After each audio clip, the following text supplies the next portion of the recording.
First, there were 4x4s, then there were SUVs, then there were compact SUVs, then crossovers, then compact crossovers, then premium compact crossovers. And amongst all of that, inevitably I suppose, there were the performance versions.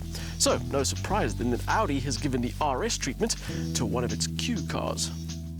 The RS Q3.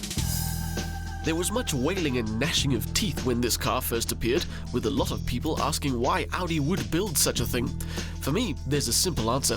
They build them because people buy them. And they'll buy this one, even if it isn't the most standout RS car in the lineup. By definition, S cars are understated, but generally speaking, RS cars are hard to miss thanks to their huge wheels and massive apertures and very unsubtle exhaust tailpipes. And by that definition, there seems to be something missing here. About the only standard RS bit is the gloss black grille. As for the rest, well, the wheels aren't particularly large, there's only one oval exhaust tailpipe, and an overall look that makes it seem like all that's happening here is a nice body kit, rather than a complete performance makeover. It is still a very good looking thing, especially in this shade of blue, but compared to the belligerence of, say, an RS5, it is a bit soft.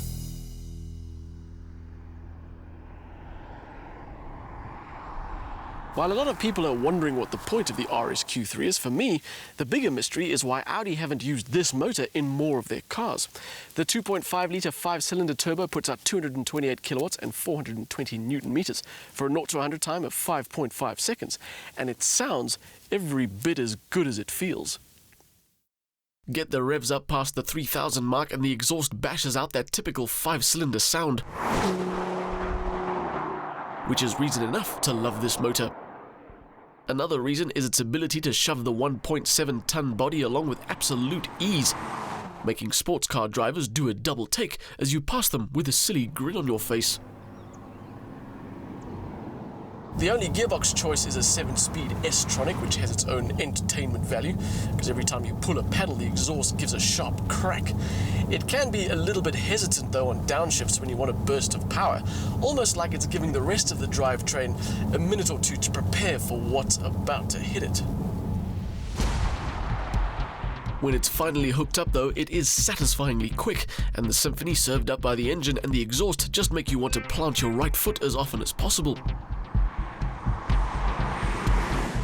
The Audi Drive Select system is part of the package, although unlike other versions, it doesn't have provision for an individual mode, which allows you to adjust engine, suspension and steering parameters to your own combination of settings.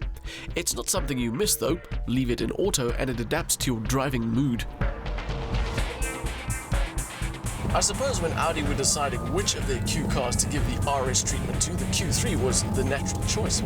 It is the most car-like of all their SUVs, and being close to the ground means the handling is automatically improved. Although they haven't relied purely on those physics to make sure that this car handles really well. The suspension setup has been dropped by 30mm and the springs and dampers have been tuned as well. The brakes have been upgraded with lighter discs that are more resistant to heat, and the calipers get a nice paint job. Of course, Quattro is also part of the package.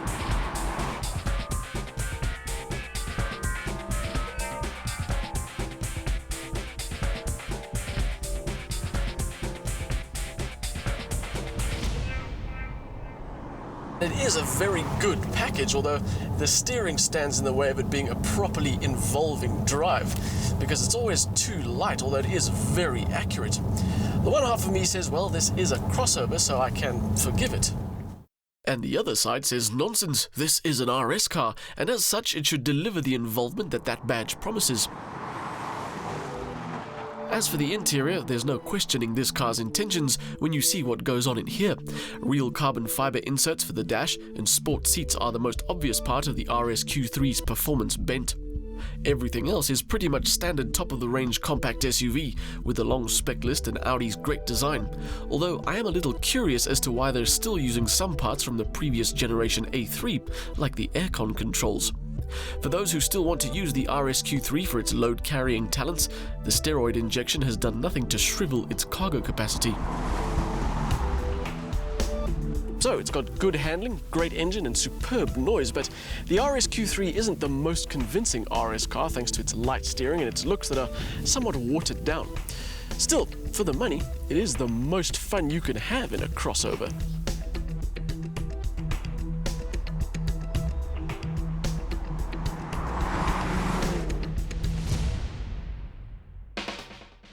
Audi's horribly underutilized 5-cylinder turbo powers the RS Q3 with superb ability and a great noise to match. The S-tronic gearbox is standard. Even though it's not Audi's best RS car, it's still a lot of fun to drive and unlike any other crossover.